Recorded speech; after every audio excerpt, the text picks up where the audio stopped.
Merci de rester fidèle à actualité.cd sur toutes les plateformes Facebook, Twitter, YouTube et également sur les sites. Je suis très heureux de vous savoir encore aujourd'hui nombreux pour suivre ces programmes Focus. Focus aujourd'hui qui va parler groupes armés. Groupes armés, comme vous le savez, il y a cet état de siège qui a été décrété pour les deux provinces, la province du Nord Kivu, mais aussi la province de l'Ituri. Mais aujourd'hui, la grande question, c'est on va aujourd'hui combattre contre qui? Et aujourd'hui, on va essayer de discuter de cette question-là avec un spécialiste. Aujourd'hui, j'ai le plaisir de recevoir pour vous Josaphat Moussamba. Josaphat Moussamba qui est doctorant en sciences politiques et il est spécialisé en politique de sécurisation à l'Université de Gand et qui est également chercheur pour le GIEC SH Seruki à l'ISP Bukavu. Josaphat, je vous dis bonjour. Bonjour, monsieur le journaliste. Je suis très heureux d'être associé à ces discussions. La première question, c'est simple. Et justement, aujourd'hui, on parle des groupes armés. Mais de quoi parle-t-on quand on parle des groupes armés?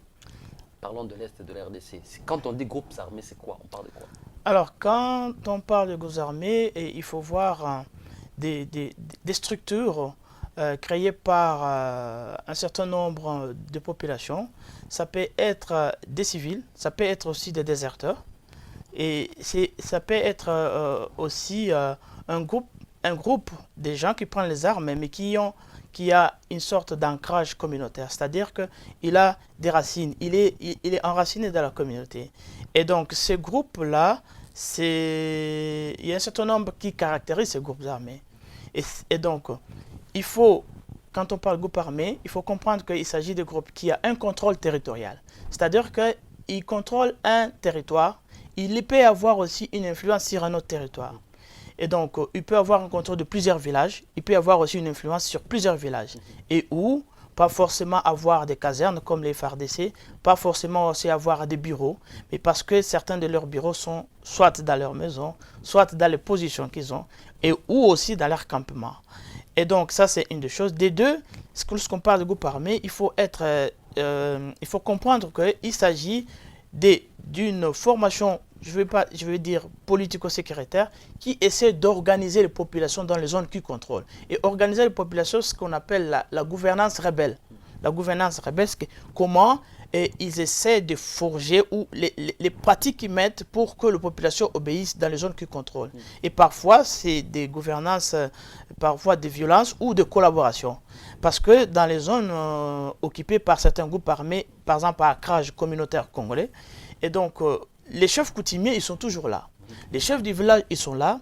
Les chefs de localité, parfois les chefs de groupement, ils sont là. Malgré eux, ou alors lorsque c'est un groupe armé qui a cette légitimité communautaire.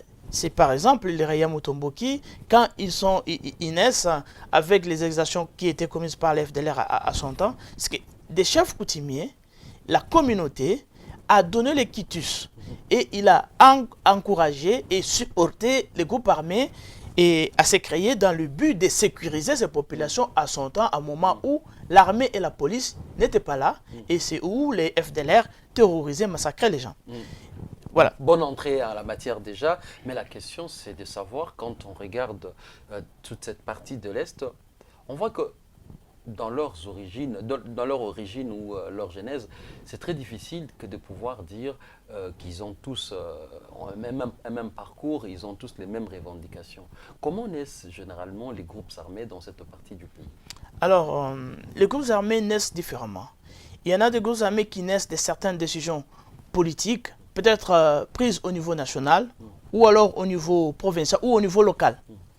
Il y en a d'autres groupes armés qui naissent des fragmentations des autres. Par exemple, quand on parle d'une décision prise au niveau national, ça peut être un découpage territorial qui est très mal pris au niveau local, par exemple. Par exemple, un découpage territorial qui est très mal pris au niveau local et où on n'a pas tenu compte, par exemple, de certains groupements au détriment des autres.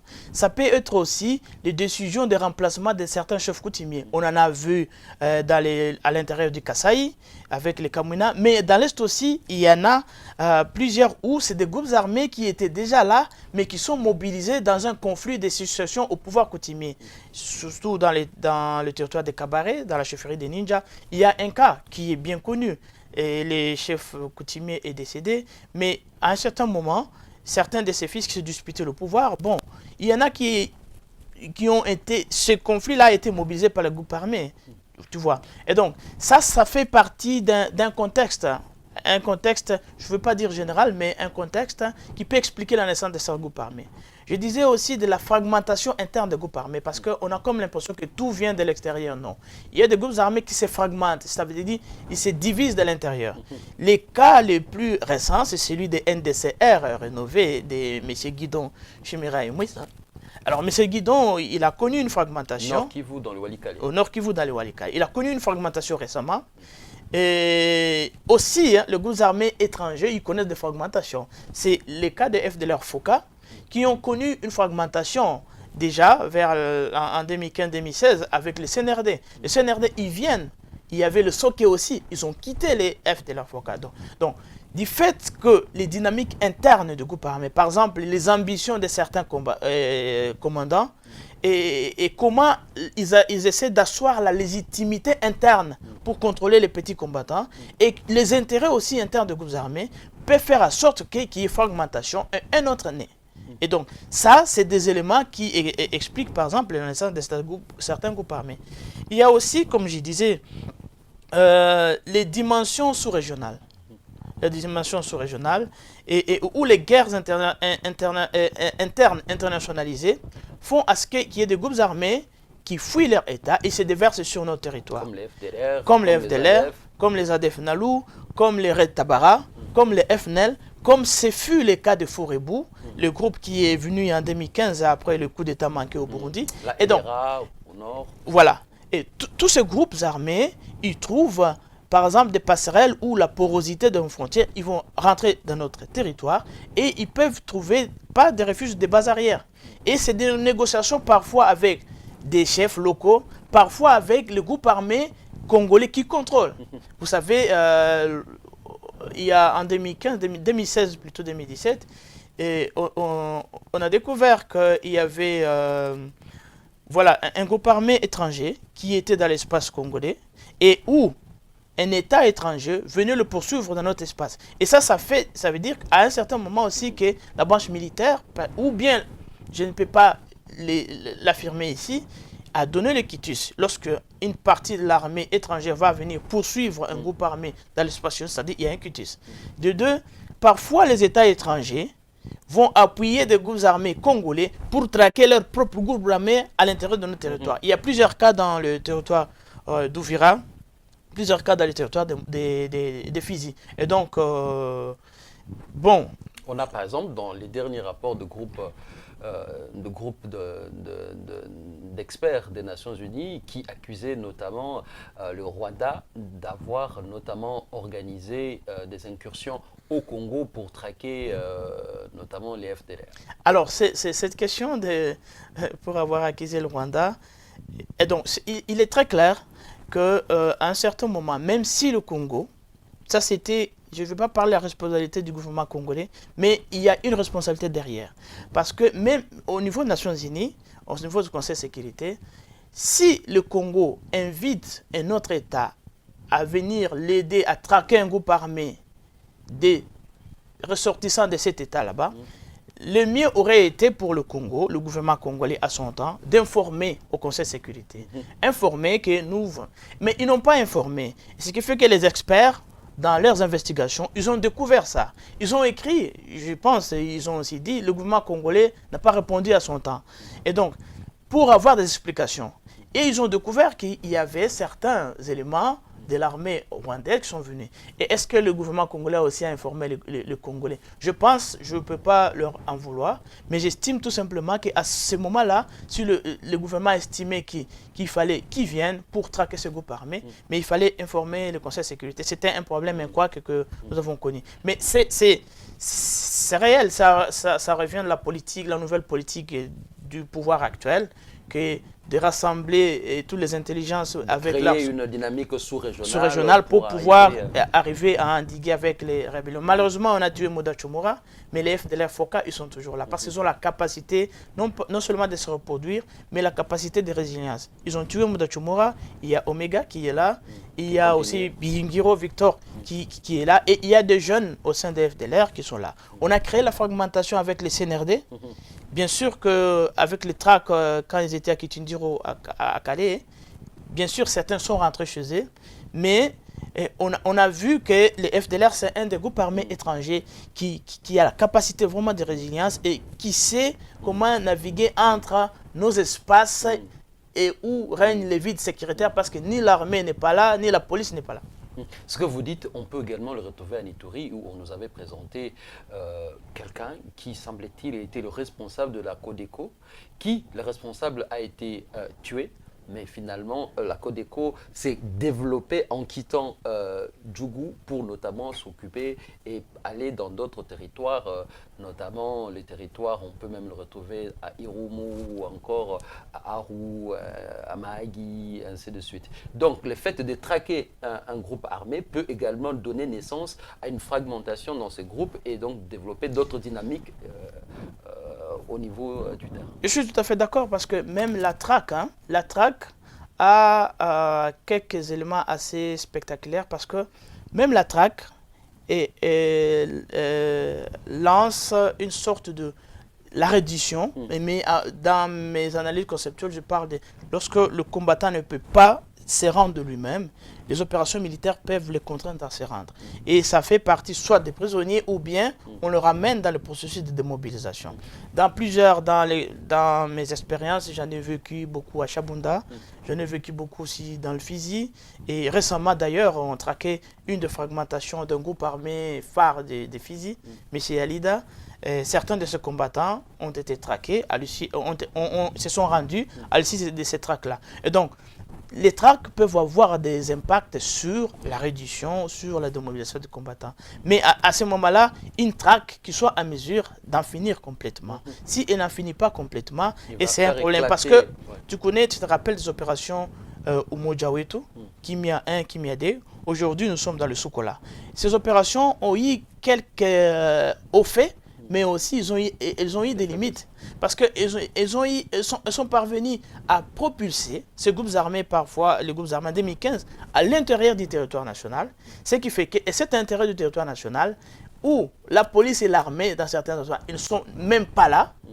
Et donc, ils ont trouvé un espace encore pour se réorganiser et faire en sorte qu'ils continuent à implémenter, c'est ce que j'appelle la gouvernance rebelle, et se reformer encore davantage. La même chose en octobre 2019, quand on lance ce qu'on a appelé des opérations de grande envergure contre les ADF et qui se sont retrouvés aussi dans une partie de la province de l'Ituri, notamment avec les territoires d'Irumu et consorts. Donc la traque peut également pousser à une plus grande expansion de ces mouvements. Alors stratégiquement, vous regardez là, parce que le groupe armé aussi, ils ont leur stratégie de combat.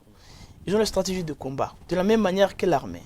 Et donc, lorsqu'ils constatent qu'il y a, par exemple, au niveau numérique, l'armée vient dans les logiques de guerre classiques, et donc ils peuvent devoir bouger. Autant pour le Nord Kivu que pour le Sud Kivu. Et même pour l'Ituri. Et à ce moment-là, je ne sais pas, je ne suis pas dans les politiques sécuritaires ou militaires de l'armée, mais je sais qu'à un certain moment, on doit développer la stratégie pour contraindre une sorte de guérilla. Parce que c'est ce qu'ils font. Et aussi envoyer des éléments qui connaissent le terrain. Pour éviter des chaos opérationnels et chaos stratégiques, pour éviter cela. Parce que vous pouvez envoyer des militaires qui ne connaissent pas le terrain, même s'ils ont une bonne formation, et eux, les groupes armés, ils connaissent le terrain, et ça sera un problème. Donc, et ça, je pense que l'armée est en train de le faire, mais je suis tout à fait d'accord avec l'option ou la réflexion que vous soulevez. Donc, on est parti de la compréhension générale, on comprend aujourd'hui que les groupes armés peuvent naître de leur propre, on va dire, la volonté au niveau local pour notamment réagir par rapport à une décision qui serait prise au niveau national. Il y a des dynamiques à l'international qui peuvent avoir aussi la possibilité de déclencher le développement de groupes armés ici, mais il y a aussi, on peut trouver d'autres possibilités. Enfin, vous avez parlé également de la fragmentation de groupes armés qui peuvent éclater en plusieurs groupes armés, et il y a aussi d'autres possibilités comme notamment des problèmes fonciers qui sont très majeurs. Bien sûr, bien sûr, bien sûr. Et les problèmes identitaires aussi. Les problèmes identitaires, On a vu quelques groupes armés naître vers les années 96-98 sur fond de revendications identitaires. Ces groupes, ils ont disparu, mais ils sont restés sous autre casquette. Les FRF, ils sont nés, et sur les RCD lui-même. Il y avait un discours de changement, mais il y avait aussi un autre discours identitaire où une partie des Congolais se sentait exclue. Et donc, il fallait en venir avec une mobilisation armée pour pouvoir contraindre aussi l'État à changer de certaines options. C'est aussi toutes ces questions pourquoi les populations vont prendre les armes contre leur propre État. Il y a problème aussi à ce niveau. Et donc, les questions aussi des terres peuvent mobiliser les communautés à prendre les armes et à contester. Les phénomènes d'accaparement des terres, etc., c'est des facteurs qui peuvent expliquer, par exemple, la naissance de certains, à la fois groupes armés ou des bandits sociaux. Je parle des bandits sociaux, ou alors de ce qu'on appelle les autodéfenses populaires ou les autodéfenses locales. Parce qu'il y a des autodéfenses locales aussi qui se disent, nous ne sommes pas en guerre contre l'État. Mais, par exemple, nous luttons contre le discours de balkanisation qui est popularisé, le discours de l'envahissement qui est beaucoup plus popularisé. Comme les NDCR, les discours originels du NDCR, notamment, c'était lutter contre, on va dire, les FDLR qui étaient considérés comme des envahisseurs, des gens qui sont venus. Bien sûr, les NDCR, ils ont ce discours-là. Il y a aussi beaucoup à boire et à manger, parce qu'on semble dire les liens, un capital social avec d'autres pays voisins, ou bien sûr, Guidon, il est monté avec ce discours, mais ce n'était pas non plus un discours en pratique. Hein. À un certain moment, les FDLR ont vécu avec des Congolais, avec un autre, ils ont changé avec une gouvernance de violence, imposer des choses, massacrer les gens et extorquer. Et donc, des choses que vous ne pouvez pas comprendre. Et ce qui a fait que les groupes qui étaient créés, lorsque l'armée, la police n'était pas à même d'en finir, ce groupe-là l'ont fait. J'ai un cas aussi. J'ai écrit un papier sur le Maïmaï Kifoua, qui sont dans le territoire de Walikale. On n'en parlait pas beaucoup, mais ils sont dans le sud du territoire de Walikale. C'est un espace qui est beaucoup plus occupé par les Batembo et d'autres gens, mais ils sont là. C'est un espace où peut-être qu'il y a quelques années, l'armée et la police n'ont jamais été là-bas. Récemment, au niveau des Remeka, j'ai entendu que l'armée est parvenue à rentrer dans cet espace-là, mais chez Delphin Mbaenda, c'est ça, les généraux, autoproclamés Delphin Mbaenda. Et donc, ils sont là, l'armée n'a jamais été là. Et ils ont chassé les FDLR. Ils ont chassé les FDLR avec le concours de leurs pratiques cosmologiques, le maïmaï, les gris, etc. Et donc, maintenant, ils disent, nous, on a fait ce que l'armée devait faire. Et ils ont posé de conditions, je ne sais pas si ça reste jusqu'aujourd'hui, et que l'État nous donne quelque chose. On a besoin même du savon. Alors, le problème réside à cette récompense qu'ils exigent. Parce que, au finish, je ne veux pas embraser ce discours trop dominant des gens qui disent tous les groupes armés sont violents. Non, ça c'est faux. Ça c'est faux. Il y a des groupes armés, tous les groupes armés ne sont pas violents. Et tout le groupe armé, structurellement, il n'est pas violent. On peut y avoir des éléments qui commettent les violences et il faut aussi être en mesure de savoir cette violence structurelle, elle vient d'où? Est-ce que c'est un colonel? Est-ce que c'est des militaires postés à tel endroit? Parce que il y a, de l'autre côté, on peut dire, il y a des militaires qui sont délégitimés par des populations, partant des pratiques, partant du comportement qu'il faut contre les populations. Comment expliquer que des militaires, par exemple, l'État les paye, mais ils érigent des barrières où ils exigent aux Congolais 500 francs? Moi, j'en ai vécu plusieurs fois dans les axes où je vais, à Fizi et ailleurs, ils exigent 200 francs, alors que l'État les paye chaque fin du mois. C'est supposé que votre capital, votre corps, vous avez donné ça pour sécuriser le Congolais et l'État vous paye à la fin du mois, même si cet argent aussi ne parvient pas à en venir avec l'air déshydratant. On comprend que la naissance de groupes armés peut également s'expliquer par la faiblesse de la puissance publique, donc la faiblesse de l'État, l'absence à certains endroits même de l'autorité de l'État. Bien sûr, bien sûr. Et parce que lorsque on parle, je ne veux pas dire que l'État congolais c'est un État qui a failli. Je ne veux pas dire ça parce que l'État congolais, il est hyper, pas militarisé, mais hyper fort quand vous revenez avec des étrangers. Si vous travaillez avec, vous allez voir au terrain. Vous allez voir, tous les services sont là. Mais il y a certains endroits, Ça, c'est pas un secret pour personne, on connaît. Il y a certains endroits où l'armée et la police ne sont pas là. C'est des vides sécuritaires.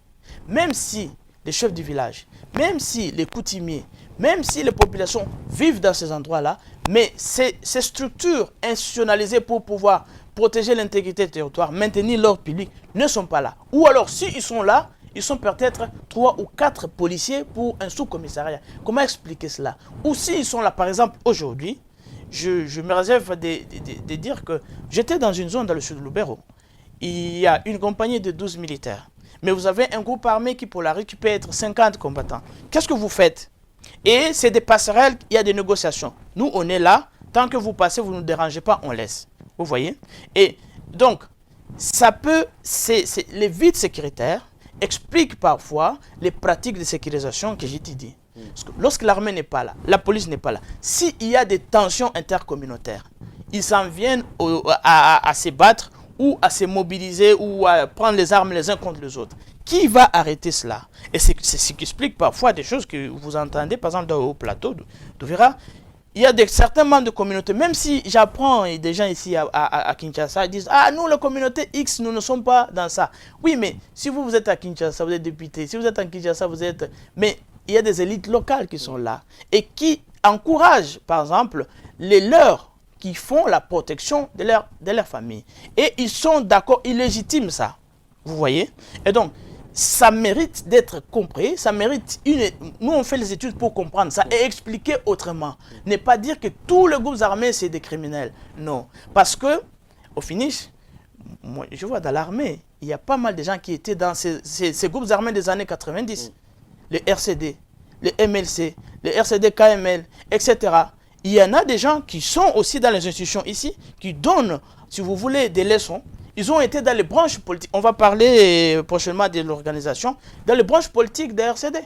Ils sont ici. Ce sont des députés, n'est-ce pas? Même parmi les ministres. Même parmi des ministres. C'était des rebelles. Et ils ont mis en place aussi leur forme de gouvernance rebelle. On connaît, nous, on en a, on ne va pas subir, mais on vit avec. Vous voyez? Donc, pour dire, je ne suis pas là pour les défendre, mais j'explique au moins. C'est comme par exemple ce qui se passe à Nitouré. On a l'arrivée de ces populations qu'on appelle les Banyabwisha qui arrivent. Et là, l'État n'est pas encore à mesure de pouvoir identifier ces personnes. L'État n'est pas encore à mesure de dire qui sont ces personnes. L'État n'est pas à mesure de contrôler ces personnes. C'est notamment des pratiques comme ça, des comportements comme ça qui peuvent, on ne les justifie pas, mais qui peuvent expliquer notamment le fait que les populations locales qui se sentent en danger vis-à-vis de ces personnes peuvent s'organiser pour notamment protéger leurs terres, mais aussi protéger leurs... vous avez parlé des habitudes, on va dire, la coutumes et tout ça. Oui, je suis tout à fait d'accord, mais de mon point de vue, cette question de l'arrivée des Banyabwisha dans le territoire de Mambasa et au-dessus, ce n'est pas un phénomène qui commence aujourd'hui. J'ai suivi 2015-2016, où un ancien gouverneur de Nord Kivu, qui est aujourd'hui ministre, un ancien gouverneur du Nord Kivu qui est ministre, et il donnait des feuilles de route à ces gens là-bas pour aller chercher les espaces. Tu sais que dans le Nord Kivu, il y a des endroits où il y a des plus gros accapareurs de terre. Et les populations ont des problèmes d'accéder à la terre. Il y a des endroits où c'est X, Y personnes, je me réserve de citer les noms des gens ici, où dans des petits mètres, ils donnent aux gens d'exploiter parce qu'il a ses plantations. Et donc, des gens manquent de terre. Par exemple, certains voudraient aller vers le nord. C'est sûr qu'il y a à boire et à manger de cette question parce qu'il y en a certains arguent qu'il y a certains Rwandais qui viendraient dans ce groupe de Banyabwisha. D'autres disent que ceux qui partent là-bas, on ne les connaît même pas dans le massif où ils disent qu'ils sont originaires.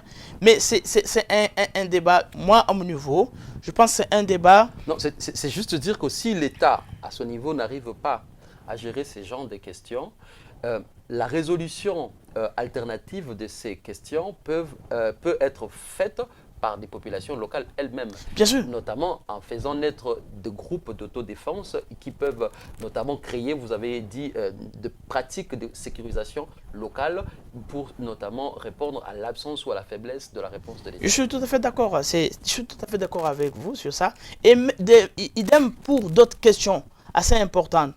Vous savez, le Congo, je ne sais pas si à Kinshasa ou dans les autres territoires, mais dans le nord et le sud que je travaille, j'ai observé pendant tout ce temps que je fais mes recherches sur le groupe armé, sur le DDR, etc., sur le conflit aussi, et sur le 6 territoires qui comptent le nord Kivu et le 8 territoires qui comptent le sud Kivu, où j'ai déjà fait aussi des recherches, il y a au moins un des conflits de succession au pouvoir coutumier.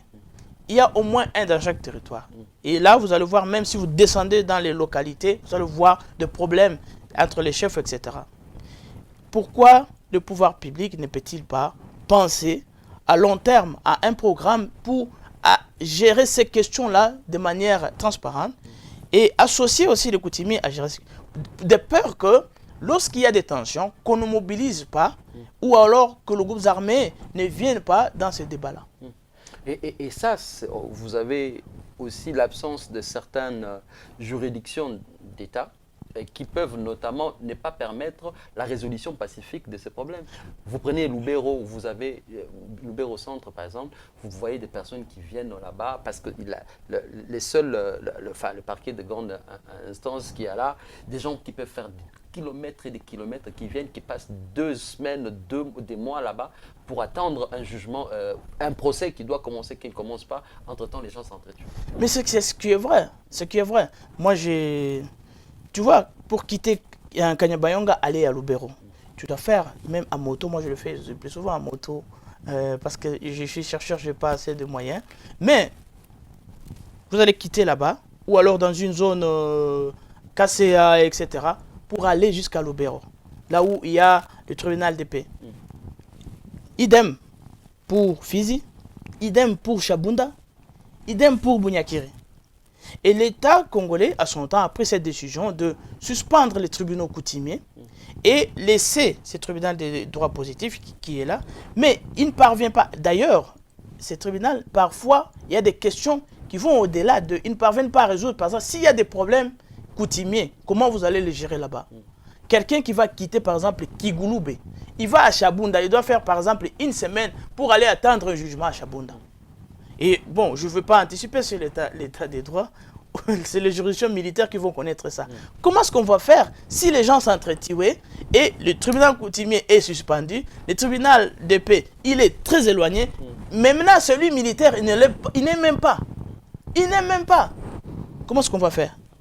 Et ce qui, une fois de plus, confirme votre thèse selon laquelle le fait de répandre plus ou moins l'autorité de l'État, la présence de l'État, peut aider à résoudre un certain nombre de problèmes et à faire en sorte que les conflits latents ne deviennent pas les conflits ouverts. Oui, mais il y a une question. Parce que l'autorité de l'État, c'est un large débat. Parce que il est contesté. Il est contesté. Parfois, il coévolue avec l'autorité des groupes armés. Il y a un des chercheurs, Christian Lund, qui a parlé de ce qu'ils appellent les public authority, les autorités publiques. Qui a le pouvoir, il peut aussi influencer les autres sur l'État. Et donc, vous allez voir le groupe armé et le représentant de l'État, le chef du village, le chef de groupement, il est là. Il a une certaine autorité. Rétablir l'autorité de l'État ne voudrait pas simplement... Peut-être qu'on peut parler pour le force qu'il faut contraindre, si vous voulez, à faire appliquer les lois. C'est-à-dire qu'il faut que la police vienne dans une zone où l'armée occupe cette zone-là. Mais déjà, le représentant local de l'État, c'est le chef du village, c'est le chef de ce village, c'est le chef de groupement. Vous voyez? Et tous ces gens là-bas, ils sont là. Et à un certain moment, ils coévoluent avec les groupes armés. Et dans cette forme de gouvernance, par exemple de collaboration ou de négociation, nous sommes là, ok, on reconnaît votre pouvoir, reconnaissez aussi le nôtre. Et ça s'est fait dans plusieurs zones. Il ne faut pas qu'on se l'air, ça s'est fait dans plusieurs zones. Et il y a des chefs, ce n'est pas de la complicité, il faut que les gens comprennent. Ce n'est pas de la complicité, le groupe est né, et le chef est là, soit il quitte le territoire, il y en a qui quittent, c'est un sentiment de résistance. Je ne veux pas collaborer avec eux, je ne veux pas rester sous leur pouvoir ou domination. Moi, je quitte. Il y en a qui partent. Il y a d'autres qui restent, il n'a pas d'autre alternative, il va rester. Et aussi sécuriser sa peau. Je ne veux pas dire aussi que tous vont devoir les tuer. Mais sécuriser sa peau parce qu'il y a des endroits où des groupes armés ont terrorisé des chefs locaux en demandant, par exemple, quand ils arrivent, vous devez donner une chèvre. Quand ils arrivent, vous devez donner, par exemple, un canard ou une poule. Pour eux, ils doivent manger ou vous devez collecter. Si vous voulez, on va arriver au niveau des pratiques, comment ils se financent, comment ils trouvent les trucs. Parce que ça s'organise aussi et ça se négocie. Il ne faut pas que les gens pensent qu'on prend, ça s'organise et ça se négocie. Justement, en parlant de ces groupes armés, leur organisation dépend également de leur financement. Comment se financent ces groupes armés? Alors, parlons, si vous voulez, je commence par l'organisation. Alors, les groupes armés, ils sont organisés, c'est des modèles de reproduction où il y a des ruptures et des continuités dans cette organisation-là. Par exemple, le RCD, il était organisé avec une branche militaire et une branche politique, le MLC, etc. Ces groupes armés à ancrage locaux, il y en a qui ont ces mêmes branches. Un groupe de gens qui sont dans la branche politique. Donc, c'est eux qui vont prendre des déclarations, c'est eux qui vont représenter le groupe dans les assises. Et il y a ceux qui sont dans la branche militaire. Et dans ceux qui sont dans la branche militaire, ils reproduisent les pratiques, les organisations militaristes. Par exemple, vous allez trouver chez eux aussi, pas forcément des divisions formelles, comme c'est dans l'armée et le nombre, mais vous allez trouver les chefs de le commandant des divisions, hein, les chefs d'état-major général. Et ils ont les bureaux 1, vous voyez, les bureaux 2. Ces structures militaires sont reproduites parce que à l'intérieur, il y a des jeunes, mais il y a aussi des déserteurs qui viennent alors renforcer les groupes armés. La seule différence, c'est qu'il y a des groupes armés qui pratiquent la cosmologie Maïmaï ou Raya Mutomboki, c'est-à-dire ils utilisent ce qu'on appelle souvent les gris-gris, les amulettes, les dawa, ce qu'on appelle la politique des dawa. Et eux, ils contrastent un tout petit peu avec l'armée parce qu'ils ont un bureau qui est en charge de production de ça. Parce que ça participe dans la construction, cimenter le groupe armé, ça participe dans la construction du combattant, ça participe aussi dans la stratégie de combat. Malgré que, oui, dans le combat, dans les affrontements, soit avec d'autres groupes armés, soit avec l'armée, il y en a qui perdent aussi leur vie. Mais ça, on étudie pour comprendre comment ils cimentent la philosophie du groupe armé avec le combattant Sedawala. Et donc, à l'armée, vous n'avez pas ça, mais eux, ils ont ça. Et c'est plus ou moins un peu le contraire. La différence avec notamment le RCD, le MLC, qui avaient des visées, on va dire, de vraies rébellions, qui voulaient prendre le pouvoir ici à Kinshasa, vous avez également des groupes qui n'ont pas ces visées-là en termes de revendications, qui restent au niveau local. Oui. Alors, ils n'ont pas les visées, ils ne veulent pas renverser le pouvoir ici à Kinshasa. Mais ils ont des revendications ou un discours de légitimation qui reste non pas localiste, mais qui s'incruste dans certaines revendications communautaires. Il y a des groupes armés comme ça. Et il y a d'autres groupes armés à un certain moment de l'histoire. Ce que j'ai dit, il faut comprendre les époques. Avant les élections de 2018, d'abord de 2018, avant les élections, lorsqu'il y a eu glissement, il y a des groupes armés qui ont transformé leur discours de légitimation, c'est-à-dire le discours qui explique pourquoi ils sont là. Et certains d'entre eux disaient qu'il fallait que l'ancien président quitte le pouvoir. S'il ne quitte pas, et ils vont devoir continuer la lutte. Et donc, il est parti, il change. Ce discours change au gré du moment. Lorsque le nouveau président est arrivé, il a tendu une main au groupe armé. Il y en a qui ont quitté, d'autres ont résisté, ils ont refusé de ne pas quitter. Vous voyez? Et donc, ces discours de légitimation changent au gré des moments. Et ça dépend. Maintenant, pour rentrer sur, j'ai déjà parlé de l'organisation, et donc... Le financement. Oui, les financements. Ça rentre toujours dans l'organisation. Vous avez les bureaux 1, chez eux aussi, c'est en charge de l'administration, parce qu'eux aussi, il y en a des groupes qui comptent les argent. Ils ont aussi les structures de renseignement, ils ont aussi les structures des opérations, ils ont aussi les bureaux 4, qui est en charge de ravitaillement. Et c'est celui-là. Par exemple, lorsqu'un groupe contrôle cette zone, une zone X, et donc, il y a des arrangements avec les chefs locaux, étant donné qu'ils ont le rapport de force prime chez eux. Nous sommes là, on vous protège, mais on a besoin de manger. Les chefs, ils vont s'arranger avec eux, ou bien ils imposent. Alors, chaque samedi, tel village va collecter la farine pour le groupe. C'est déjà un moyen de financement. Ces collectes-là, chaque samedi, par exemple, le chef du village doit amener une poule ou une chèvre au groupe armé.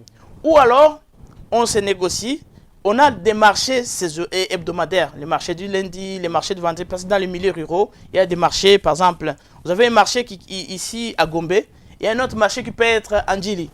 C'est hebdomadaire. Le lundi, un marché, le vendredi, un autre marché.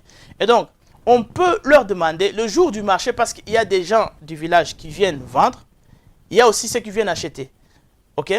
Ils vont imposer une barrière autour du marché. Ceux qui entrent laissent, par exemple, les cossettes de manioc, etc. Ceux qui quittent, ils laissent 500 francs, etc. Et le soir, ils vont repartir avec ça. On parle souvent de... Ça, c'est un mode, hein, le collecte et ça. Le deuxième, c'est que, vous savez, dans certaines zones où il n'y a pas que des minerais, il y a ceux qui financent aussi. L'huile de palme peut financer un groupe armé. Dans certaines zones, je ne vais pas le parler d'ici, et où j'ai fait des études, c'est que quand vous produisez pas un fût ou des bidons d'huile, vous devez réserver les petits bidons de 4 litres ou 5, vous voyez, on appelle ça katoto, hein, chez nous là. Et ça, quand vous avez produit, comme on dit en Swahili, vous devez donner ça à eux. Alors, il y a par exemple dans des zones qui contrôlent, les gens, la fluidité et les transports restent intacts. Il ne faut pas arrêter parce que les motos rentrent et ressortent. Et quand les motos vont passer, on dit une taxe pour la moto. Vous avez vu les taxes de Codeco, vous avez vu les taxes de Mazembe, il y en a plusieurs. Et NDCR aussi. Vous voyez une moto, par exemple par course, c'est 1500 francs. Et vous savez combien de motos rentrent dans les zones qui contrôlent? Parce que aussi, les motards ils vont payer dans les positions des FRDC. Vous voyez? Et je ne dis pas qu'ils vont payer. Alors, si c'est un véhicule va prendre les bois, on exploite du bois, pas forcément eux. On exploite du bois. S'il va prendre le bois, il y a aussi un montant qui va. Je me rappelle, j'ai participé dans une étude pour les FDLR à l'époque où ils contrôlaient les parties des Kisharu, Nyami Tuitui, Katui Gourou, ces zones-là des Nyami Lima, à l'époque où ils contrôlaient ces aspects-là, parce qu'on produit beaucoup du maïs.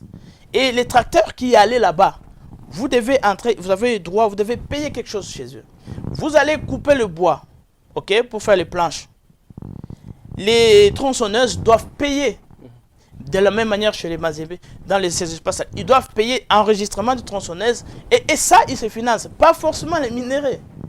Et il y a des groupes armés qui polarisent autour des minéraux, autour des sites miniers, et où, soit ils négocient, nous vous donnons les services de sécurité, vous aussi vous devez nous donner quelque chose. Mais bon, soit on donne l'argent, soit ils prélèvent quelque chose de ressources. Et eux, ils vont revendre aux négociants qui sont localement, parce qu'ils ne vont pas venir à Bukavu, ils ne vont pas venir à Goma, ils ne vont pas non plus venir à Kirumba, ils ne viendront pas à Beni. C'est par exemple des négociants, c'est par exemple des relais qui vont venir vendre ces minéraux et retournent. Vous voyez? Alors, c'est pour dire aux auditeurs que les groupes armés ont des modes alternatifs de financement, pas forcément les minéraux. Le discours des minéraux, c'était un discours à l'époque où les RCD a conquis l'Est du Congo, et comme ils avaient des appuis externes, et ça coïncidait avec le boom du coltan, et vous avez vu ce qui s'est passé, y compris le Rwanda, y compris l'Ouganda, etc. Tous, ils venaient prendre et repartaient. Les militaires aussi, certains étaient impliqués. Mais aujourd'hui, qu'il y a les systèmes de traçabilité, l'ITRI, ITKI, il est là. Malgré que certains groupes armés contrôlent certains espaces, mais on peut tracer d'où proviennent ça. Et on sait que de là est venu, par exemple, autant de tonnes, autant de kilos de cassiterie de coltan. Pour l'or, il y a encore de doutes aujourd'hui. Parce que l'or, tu ne peux pas ramener dans les gros sacs. Ça peut passer comme on veut. Mais pour la cassiterie, par exemple, si la cassiterie sort de Rubaya ou de Walikale, parce qu'il y en a, ok? Si la cassiterie sort, on sait que ça vient, par exemple, des sites X. Et il est étiqueté, les tags, par exemple, mine, et bien avec les tags négociants. On sait que cette cassiterie va auprès de l'entité de traitement X, Metachem ou CMC, ou pas CMC, mais peut-être on peut dire ça vient aussi du Sud Kivu, ça va chez Bakulikira, etc. Ça va être suivi très bien. Et ça arrive, et ces gens là-bas, ils vont payer les taxes à l'État et ils exportent. Il ne faut pas que ce discours-là pérennise parmi les lecteurs, pérennise aussi dans notre pays. Parce que moi, de mon expérience, je sais que les coltans le plus produits artisanalement dans l'est du Congo, ça sort de Rubaya. Bien sûr, il y en a qui viennent aussi de, si vous voulez, de Walikale, il y en a aussi qui viennent de Mwenga, par exemple, mais beaucoup plus Rubaya et SMB et la Coopérama.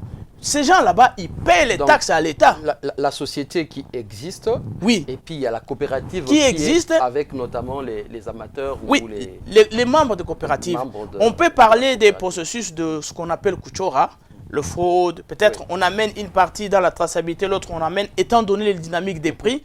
On dit que dans les pays voisins, les prix sont tellement hauts par rapport à chez nous. Et il y a beaucoup plus de taxes. On peut parler de ça. Mais on ne va pas dire que on vient envahir nos minéraux et partir avec ça. Ces négociants-là, c'est des Congolais. Et ils payent la CSS, les centres de certification. Ils certifient ces minéraux-là qui vont partir chez les consommateurs finaux, aux fonderies. Ça passe, il y en a qui passent par la Tanzanie. Officiellement, pourquoi ce discours doit-il rester? Ce qui veut dire que le problème des groupes armés dans l'Est de la RDC ne peut pas aujourd'hui être résumé essentiellement par la guerre en lien avec notamment les minerais, mais il y a beaucoup d'autres dynamiques, beaucoup d'autres raisons qui aujourd'hui expliquent le fait qu'on a des groupes armés dans ces parties du pays. Oui, parce que si on rentre un peu dans l'histoire par récente, le M23 a occupé certaines parties de Rutshuru. Il y a certaines parties de Rutshuru où il n'y a pas de minerais. Il y a des parties de Rutshuru où il n'y a pas de minerais, mais ils ont contrôlé ces espaces-là. Oui, on peut même parler notamment, quand on parle notamment des Bénis, dans les territoires des Bénis, il y a des endroits où on retrouve les ADF. Alors, mais là, on parle du cacao aussi. Oui. Il y a aussi le bois, parce que le bois aussi, il ne faut jamais oublier que le bois, à un certain moment, on parlait, le bois a été aussi exploité par certains et exporté de l'extérieur. Mais ces discours tendant à présenter toute la conflictualité, la violence, la conflictualité de l'Est du Congo, tout autour des minéraux, il faut les déconstruire. Je pense que ce serait mieux de les déconstruire, de regarder, ouvrir les perspectives. Et je pense que les autorités, s'ils m'écoutent, je pense ouvrir les perspectives pour pouvoir questionner ces discours qui semblent être obsolètes. Et il faut le déconstruire. Il faut repenser autrement. Aujourd'hui, j'ai vu certains collègues, l'OCDE est en train de penser comment réintégrer l'ex-combattant dans le secteur minier artisanal. Ok? Pourquoi ils vont penser les possibilités de réintégrer le secteur minier artisanal? Si et seulement si, ces gens là-bas, si c'est les minéraux qui sont à la base des conflits. On va terminer le programme, c'est très passionnant, merci pour tous ces renseignements. Mais la question aujourd'hui, vous savez, l'actualité, c'est notamment l'état de siège au Nord Kivu et à Ituri. La question, si on doit accompagner la solution militaire, à côté de la solution militaire, qu'est-ce qui peut être fait pour accélérer les processus du rétablissement de la paix dans cette partie du pays? Alors, moi, je dois saluer cette décision qu'on parle courageuse. Je ne suis pas du genre, je suis chercheur, je ne suis pas du genre à dire que je suis pessimiste, ça ne va pas arriver. Mais je suis un tout petit peu sceptique. Et parce que l'ordonnance qui met en place les mesures d'application qui crée cet état de siège nous donne la liberté de penser, j'ai le droit de penser. Et donc, je pense autrement par rapport à cette pensée très dominante qui tend à expliquer que l'état d'urgence va devoir peut-être ramener la paix. Et ou alors, comme vous le dites, l'option militariste, c'est la seule alternative pour le rétablissement de la paix. Bon, je ne suis pas dans le fort intérieur de nos dirigeants. Les chefs de l'État a estimé qu'il fallait à ce moment instaurer un état de siège, mais je ne crois pas que c'est le premier. Il y avait Yumbi aussi, il y avait un colonel militaire, Gassita, que je connais très bien, pour avoir vécu avec lui à Uvira. Mais à Yumbi, c'est vrai que les dynamiques sont différentes. Sont différentes de l'autre côté. Mais le colonel Olivier a quand même réussi plus ou moins à calmer la situation et aujourd'hui, on n'en parle presque plus. Mais je disais que c'est pas nouveau. Il y avait déjà un qui n'a pas été médiatisé. Et des deux, c'est que il y a pas mal de choses qui devaient être déjà, on devait préparer et anticiper certaines choses pour pouvoir décréter. C'est par exemple, on venait de parler des juridictions militaires aujourd'hui qui prennent les relais des questions pénales. Est-ce que ces juridictions militaires, dans le Nord Kivu, de la même manière que vous connaissez le territoire de Walikale, vous connaissez aussi, bon, Nyiragongo c'est encore très réduit, Masisi aussi c'est un peu plus grand, Rutshuru, donc si je m'imagine quelqu'un qui est à Itébé aujourd'hui, ou qui est à Isangui, ou qui est à Otobora, bon, Otobora c'est encore plus, il peut venir à Bunyakiri. Mais si je m'imagine des gens qui sont là-bas, s'ils commettent des infractions du genre à être réprimés, la justice militaire n'est pas là-bas. On va faire ou bien ce qu'ils appellent des fois foraines pour aller le connaître là-bas. Et donc, ça, c'est des questions qui devaient être déjà bien organisées. Oui. Mais en termes d'apport, si vous pouvez apporter, on va dire, des pistes pour, on va dire, avoir une solution qui permettrait d'accélérer les processus de rétablissement de la paix à côté de cet aspect militaire, qu'est-ce qui peut être fait? Alors, qu'est-ce qui peut être fait? Déjà, Béni est surmilitarisé. Les opérations de grande envergure, il y avait un état de siège défait, parce que surmilitarisé, même si on a renforcé le pouvoir du gouverneur, le pouvoir militaire et les opérations militaires à préparation. Est-ce que les opérations militaires vont être un levier de déclenchement des processus de réduction de combattants? Ça, je ne sais pas. Je ne peux pas l'affirmer, je ne peux pas non plus l'infirmer. J'attends observer. Mais, à côté de ces options militaristes que le régime actuel a pris, donc, il faut des solutions alternatives, comme vous voulez. Les solutions alternatives, c'est aussi engager le processus de DDR, qui s'appelle aujourd'hui DDRC. Mais j'ai craint que, en mettant la pression militaire, que beaucoup quittent aussi. Peut-être qu'ils vont être décapturés sur terrain, mais beaucoup quittent volontairement à rejoindre le processus pour déposer les armes. Je crains. Mais parce que les opérations militaires, au même moment les DDR, et puis ils appellent DDR communauté, ça veut dire qu'ils vont retourner dans les villages, ils vont être réintégrés dans leur village. Je ne sais pas comment ça va aller. Mais ça aurait été mieux si, avec le plan aujourd'hui de DDRC, qui est en train d'être programmé, je ne sais pas, au niveau de la présidence et puis au niveau du gouvernement, si il poussait un peu plus avec ces processus qui a trop duré, depuis que le président est arrivé, ça fait 2 ans, et les choses pataugent, et vous savez, des combattants sont venus, d'autres ont fait les retours circulaires dans les groupes armés, ou alors ils ont été mobilisés autrement. Mais l'autre option serait que, comme j'ai vu récemment à Goma, j'ai vu dans le journal, tout en état ici à Kinshasa, que, alors, il y a un task force, un groupe qui est constitué pour pouvoir inciter les pays de la région à ouvrir aussi, à mettre en place, à actionner, si vous voulez, leur programme de démobilisation. Parce que, vous allez voir, la plupart des groupes armés étrangers, que ce soit dans les ADF, aujourd'hui radicalisés, que ce soit chez les FDLR FOCA, que ce soit chez les CNRD, que ce soit chez les FNL, que ce soit par exemple les anciens FPB ou les Forebou, ou les Red Tabara, il y a parmi eux des combattants qui veulent aussi quitter. Il y en a qui peuvent, je suis fatigué avec la forêt, je veux retourner chez moi. Mais s'il n'y a pas un programme qui tienne compte de ces ex-combattants, qui les récupère, s'il les met le vœu de se démobiliser, il ne veut plus rester dans ce groupe, il se rend à la fois soit au militaire, soit à la MONUSCO, et on le conduit directement dans un programme chez lui. C'est comme le Rwanda, avec son programme de démobilisation, ça jouait quelque part, parce qu'il y a des combattants FDLR qui étaient fatigués, qui pouvaient aussi contacter la MONUSCO, ils disent on est fatigué, ou bien capturé au terrain. Vous savez que la MONUSCO, je ne suis pas ici pour les... Ils ont facilité le retour de pas mal de FDLR. Ils ont facilité des retours, ils ne disent pas mais les retours. Moi, je n'ai pas non plus cette information, mais j'essaie dans mes recherches. Ils ont facilité les retours de plusieurs chez eux. Et donc, activer les processus, les structures de démobilisation régionales pour faciliter à ce que ceux qui veulent quitter, qui quittent. Ça, c'est un. De deux. Troisièmement, je pense que le chef de l'État et le gouvernement, ils doivent avoir des politiques claires pour commencer à bouger sur les conflits, les hotspots, à travailler sur ça et les décentraliser.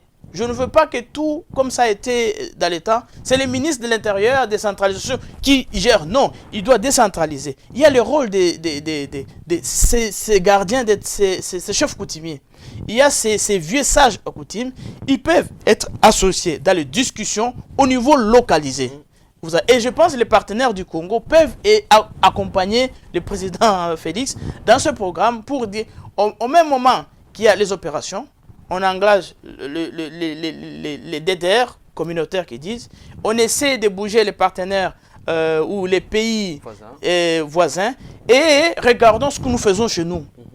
Mais le grand défi, ce sera, est-ce que nous avons le moyen de faire ça? Est-ce que nous sommes financés? Est-ce qu'il y a des ressources pour pouvoir faire ça? Et ça, c'est des questions assez importantes sur lesquelles je pense que le gouvernement devait regarder. Et voilà, regardez, si jamais la paix sera au rendez-vous, l'Est du Congo sera un havre de paix. Peut-être, j'y crois. Mais je pense qu'il faut que le gouvernement aille au-delà, qu'on ne reste pas dans le discours dominant et qu'on essaie, d'ailleurs, nous chercheurs, je ne fais pas le plaidoyer pour nous, et vous journalistes, pourquoi ne consomment-ils pas des résultats de nos recherches? Parce qu'ils sont là. Et donc, je sais que nous ne pouvons rien influencer chez eux. Il y a les militaires, il y a le gouvernement, les experts, mais quand même, ne pas regarder, justement limiter, ouvrir aussi les espaces pour regarder qu'est-ce que les autres font qui peut concourir à la stabilisation, à la stabilité de l'Est du Congo. Ce serait super intéressant. Merci, ce sera le mot de la fin également. Merci infiniment, Josaphat Moussamba. Vous êtes doctorant en sciences politiques, spécialisé justement en politique de sécurisation. Et vous êtes rattaché à l'Université de Gand et vous travaillez également pour le GEC-SH Serouki à l'ISP Bukavu. Oui, merci beaucoup. Je suis à l'unité de recherche qui est au Serouki. Le Serouki, c'est connu, c'est un centre de recherche de l'Université du Kivu qui a produit pas mal de recherches. Les gens qui savent l'ISP Bukavu et ça. Alors, le professeur Godefroy, qui est notre coordinateur de l'unité de recherche, il a été aussi produit à Gand. Et donc, il a cette unité de recherche, comme lui, il est professeur au département d'histoire et sciences sociales à l'ISP. Il a cette unité de recherche, comme tout professeur dans les universités doit avoir une unité de recherche pour pouvoir aussi rentrer dans le débat global et faire les contributions académiques. Parce qu'un professeur, il n'est pas que professeur pour enseigner. C'est ces productions-là, dans la connaissance sur, par exemple, les études de sécurité, sur les études de groupes armés, à travers le monde. Et nous sommes parmi ces poulains. Moi, je suis parmi les rares qu'il a voulu que j'aille aussi, avec d'autres professeurs, aller étudier à Gand. Déjà, je suis le premier, pas le premier, mais il y a d'autres qui vont aller. Donc, on veut avoir une école aussi, où on contribue dans les débats globaux. On ne veut pas rester réduit pour le Congo. C'est sûr que si le Congo veut avoir les résultats de nos recherches, il peut le voir. Mais il y a des débats académiques au niveau international. Et donc, nous voulons aussi contribuer à notre apport à la communauté. Et si les résultats de nos recherches sont consommés en des actions de politique publique, c'est déjà un apport du centre de recherche à la communauté que l'université apporte. Il ne faut pas qu'on s'élève. Merci infiniment d'être passé à Actualité.cd. Merci beaucoup, Patient Ligodi. Merci beaucoup aussi aux Zéro dans l'ombre. Donc, c'est vous que je remercie énormément de m'avoir permis de donner ces points de vue, ces coups de projecteur beaucoup plus pédagogiques qui n'ont rien à voir avec les dimensions actuelles, mais qui voudraient aussi ouvrir un débat. Je ne dis pas que je connais tout, mais qui ouvrir un débat pour que les autres aussi apportent les perspectives. Je sais, il y en a plusieurs aussi. Merci. On sait qu'il y a également cette école de guerre qui a été récemment créée. On sait qu'il y a les Chess qui est également à Kinshasa. Mais le plaidoyer qui est fait également ici, c'est de considérer qu'il existe également d'autres études indépendantes qui sont faites de surcroît par des Congolais qui peuvent également être pris en compte, notamment dans la compréhension des dynamiques de groupes armés que nous avons ici. Merci infiniment d'avoir suivi ce programme. Merci à vous tous qui êtes branchés sur Actualité.cd, Twitter, Facebook, Instagram, YouTube. Nous nous retrouvons très bientôt sur toutes ces plateformes. À très bientôt.